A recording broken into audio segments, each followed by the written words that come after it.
People love Broly. There is no denying how popular Broly is as a character, but at the same time, Broly is also one of the most hated characters in all of Dragon Ball Z. I honestly don't think Broly would be as hated of a character if people didn't over-sensationalize his strength. If you ask me, Broly as a character has so much potential. A while back I actually made a video stating 10 things I would change in Dragon Ball Z, and one of the things I said I would change was Broly, and a lot of people have asked me to elaborate, so that's exactly what's going to be taking place in the next couple of minutes. I'm going to be going through all of Broly's history and just touching up some of the things that I would have changed along the way. So Broly was born on age 737, the exact same day as Goku. Other notable events that took place that exact same year include Frieza blowing up planet Vegeta and Chi-Chi being born. But so far so good. I would not change anything yet because Goku being born on the exact same day as Broly sets up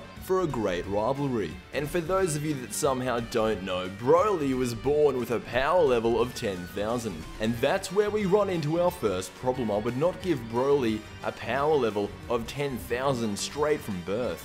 I would change Broly's power level from 10,000 to 20,000. If Broly has a power level of 20,000 from birth, that would make him stronger than every single Saiyan alive at that point in time. And considering how unstable Broly's power would be, it would make him even more of a threat for King Vegeta. I would also make it so Broly accidentally kills one or two low-class Saiyans just to prove how much of a prodigy Broly really is. Therefore, King Vegeta would have no choice but to kill Broly. Now, this is where things get controversial. Broly's father Paragus was so enraged about what King Vegeta was planning on doing with his only son that he decides to try and stop him. Obviously, since King Vegeta is much stronger than Paragus, Paragus dies right then and there. King Vegeta would then go on to throw Broly out with the trash, thinking that he was dead. Then events would play out as they normally do, but this time Broly would be alone. Now, just a quick break in sequence, I would not change Broly's design. Broly's design for me is near perfection.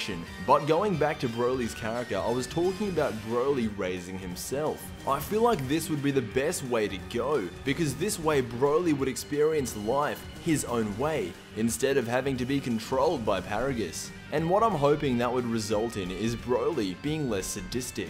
Now, we all know that Broly can travel through space. It was shown in the very first movie where he creates an energy barrier around himself, therefore allowing him to survive in space. So in my version of Broly's story, I would make it so Broly wakes up on a random planet. The planet that Broly would wake up on would be civilized. It would have very intelligent beings. This would also factor in as to why Broly would be less sadistic. Now, don't get me wrong, Broly is insane. He was born like that, and that's not going to change.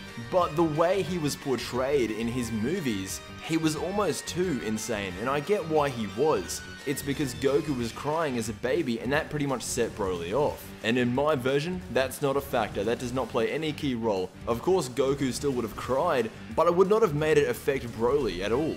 Why would Broly care if Goku was crying? Either way, the redone version of Broly would have a good sense of self. He would understand who he is. Don't get me wrong, he would still destroy stuff, because that's what he does. But after being raised on a planet filled with intelligent beings, the inhabitants of the planet would eventually tell Broly of his past. They would tell him about the Saiyans and that he was the prodigy that was left to die. This obviously enrages Broly, allowing him to reach his Super Saiyan transformation. So in my version of Broly's redone story, he does not get angry at the sight of Goku, he gets angry at the sight of Saiyans. As Broly's transformed into a Super Saiyan for the first time, he blows up the planet he was raised on and then leaves. Like I said before, my version of Broly may not be as insane as the real Broly, but in a rage, he loses his mind.